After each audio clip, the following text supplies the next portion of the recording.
What's up, guys? This is Kyle from Wax Museum, and I might have a bit of a problem in my card storage area. And no, I'm not actually talking about Reggie the cat. He is behaving right now, but he does have to be supervised. But he's okay for right now. He likes this box from something that I just bought. It is dealing with my storage problem. And if you're like me, you've got a lot of stuff that you need to store, and you want to be able to look through it. And it's one of the reasons why I have tried to move stuff over to binders if possible, just because I want to enjoy my cards. I want to be able to access them easily. So that still left me, though, with a lot of thicker cards or cards in mags that I typically store in 2- and 3-row boxes. And that's fine. They work okay. But it's a lot of lifting and moving stuff around. Even when you get a new card in, if you want to sort it, you know, there's just a lot more moving stuff around than there should be. So I was talking to a friend about that. And he said, well, why don't you just try card houses or card motels or card hotels, whatever they call them.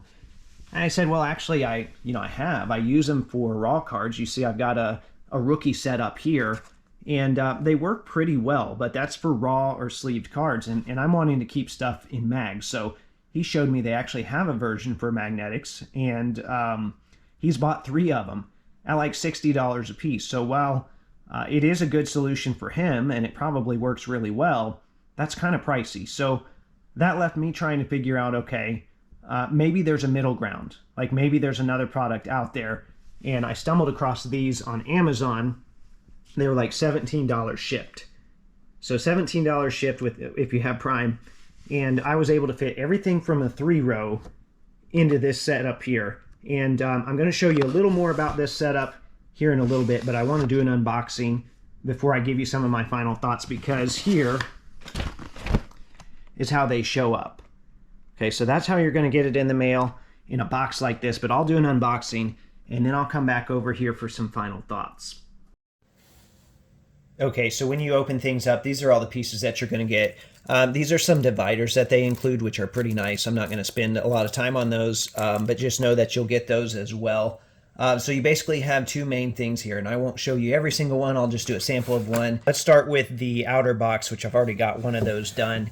But you'll see that you want to take this side here that's got 2 different ends to it. So you have like more of a squared off version, and then you have one that's tapered. So take the squared off one, fold that long part over first, fold the 2 sides, fold the bottom piece, push them in, and you're done.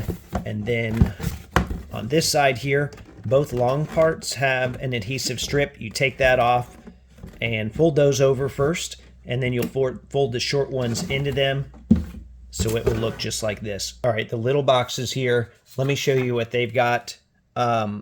It's really not all that complicated. So make sure that your glossy side is on the bottom here. This is the glossy side, and you're just taking the big parts, folding them towards the middle.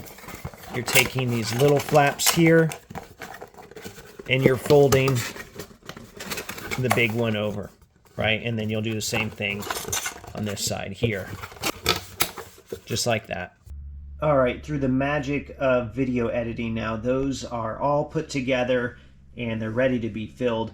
I do have some stuff I have to move before I get them up here, though, but some final thoughts on these. I still don't know how much weight you can put on top of them. I've seen online where they had like 3 or 4 of them stacked. I'm not even going to be able to, well, I guess I could possibly get a 3rd one in here, but you know, like I said, these 6 boxes here took up one of the longer 3-row boxes. It took all those cards and I put those in there. I was a little worried about pulling the shelves out and if that would kind of cause things to shift around a lot. But when they have the weight of the cards in them, they're a little more sturdy. So like I said, I do like that. I do like being able to flip through. If I'm looking for a Dan Issel card, then you know what, I can find it. It's in there. So anyway, I'm curious to know what you guys think of those. Let me know your thoughts on these or some of your favorite storage solutions in the comments. And as always, thanks for watching.